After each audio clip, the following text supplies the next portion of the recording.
सच्चे और साफ सुथरे इंसान का एक ही चेहरा होता है, लेकिन ये जो मकार चेहरे होते हैं ना, इनकी बड़ी तस्वीरें होती हैं। एक तस्वीर जो किसी मुसव्वर ने बड़ी अच्छी जो है वो दिखाई, इमेजिन करके कि एक ठंडे पानी में एक शख्स डूब रहा है, दूसरा उसको उसके ऊपर खड़ा होकर किनारे पे गर्म पानी की केतली से एक एक केतली करके गर्म पानी की गिराए जा रहा है, उसको हाथ बढ़ाकर ठंडे पानी से निकाल नहीं रहा, हत्ता कि वो निकाल के उसे बचा भी सकता था, लेकिन वो ड्रामा कर रहा है कि मैं तो ठंडे पानी में गर्म पानी डाल रहा हूं कि तुम बच जाओ। तो ऐसी जो है कुछ लोग वाकई ऐसे होते हैं जो जरूरत के वक्त जो है ना आपके साथ होने का ड्रामा करते हैं, और असल में वो आपको डूबता देखकर उनको बड़ा मजा आ रहा होता है। और इसकी जो आपको जो बात करने का मेरा मकसद था कि जो औरतें शादी के बाद थोड़े ही महीनों के बाद लगने लग जाती हैं बड़ी बूढ़ी हैं, बड़ी गमजदा हैं, तो इसकी एक रुख आपने तस्वीर का देखा है, आपने दूसरा रुख नहीं देखा। आप सबको यही लग रहा होता है बेचारी तो पल्ले कख नहीं रहा है, तो बुढ़ी हो गई है, इदा की हाल हो गया। कभी उस हाल पे गौर करके देखा करें, शायद उसमें वाकई कसूरवार खामंद नहीं है, शायद उसमें वाकई कसूरवार उसकी सास और ससुर नहीं है, बल्कि उसकी कसूरवार वो खुद है। वो खुद इस तरह है कि उसको गलत लोग जो है उनके साथ उनकी पड़ गई दोस्तियां, गलत लोग उसे गाइड कर रहे हैं, वो गलत लोग उसकी जो है वो मेके में भी हो सकते हैं, उसकी माँ हो सकती है, उसकी बहनें हो सकती हैं, उसकी कोई ऐसी सहेलियां हो सकती हैं, सहेलियां जो इस तरह की जिनकी खुद अपनी शादियां बड़ी डिस्टर्ब है, लेकिन इसको हंसता बसता देखकर इसका दिमाग खराब करने में उन्होंने कोई कसर नहीं छोड़ी। ऐसे फजूल फोनों पे ये जो एवं नहीं कहते कि ये घरों में अक्सर इतराज पा जाता है जी साड़ी नूं ते फोन ते लगी रहती, पता नहीं फोन च की कर दी फोन, तो ये सही कहते हैं वो जो अपना टाइम वेस्ट करती है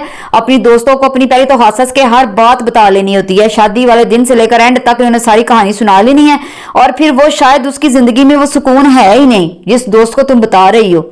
और वो ड्रामा कर रही है तुम्हारी दोस्त होने का, और असल में वो जेलसी में आकर तुम्हें ऐसे ऊट पटांग मशवरे दे रही है कि तुम कहती हो मैं तो सास के पांव भी दबा लेती हूँ, मैं तो सास की ये बात भी मान लेती हूँ, मुझे ये चीज अच्छी नहीं लगती थी लेकिन मैं सास के कहने पे ये काम भी कर लेती हूँ। वो कहेगी तू पागल है, तेरा दिमाग खराब है, तुम्हारी अभी उम्र ही क्या है, तुम ऐसी। फिर वो क्या होगा, वो दिमागी तौर पर आहिस्ता आहिस्ता जो है ना वो एक देखे कतरा कतरा पत्थर पे भी पड़े ना तो पत्थर भी फट जाता है। तो फिर सेम वही बात होती है, आपके दिमाग में एक गलत बात को कोई रोज कहे जा रहा है,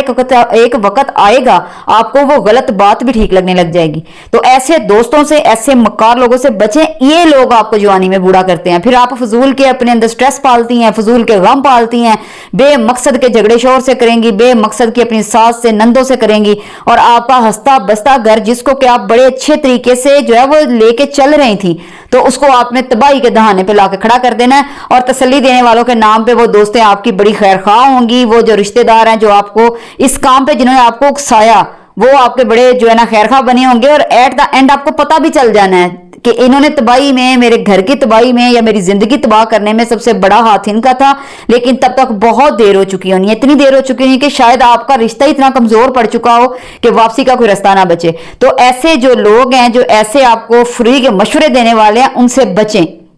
जो यकीन करें आपको ये एक बात बताएगा ना कि आप कहेंगे आज मैंने बड़ा काम किया, या आज मेरी नंदे आई थी उन्होंने मेरे साथ हेल्प नहीं की, मैं थक गई, जो कहेगी ना हाय तू क्यों इंज कीता, तू ही ना कर छड़ दी, तू ही सिर बन के पै जाती, तू ही इंज कर लेंदी, वो आपके खैर खां नहीं है, भूल जाओ आपके खैर खां, वो आपके खैर खां नहीं है। जो आपको ये समझाएगा ना चलो बेटा कोई बात नहीं, वो कभी कभी आई है, शायद उनकी तबीयत खराब हो या उसके घर में कोई मसले चल रहे हैं, शायद ये शायद वो, कोई बात नहीं बेटा अल्लाह आपको इसका अजर देगा, एक दिन तुम्हें इसका फल मिलेगा, तुमने खिदमत की है ना अच्छी बात है, तुम्हें इसका फल मिलेगा। तो वक्ती तौर पर वो बंदा आपको जहर लग रहा है, लेकिन हकीकत में आपका खैर खा वही है जो आपको ये मशवरे दे रहा है कि चल कोई नहीं, चल कोई नहीं। तो ये जो आपको उल्टा उकसा रहा है ना, आपको ये ड्रामेबाजियां सिखा रहा है, वो आपका दोस्त नहीं है। तो ऐसे मक्कार लोगों से बचें।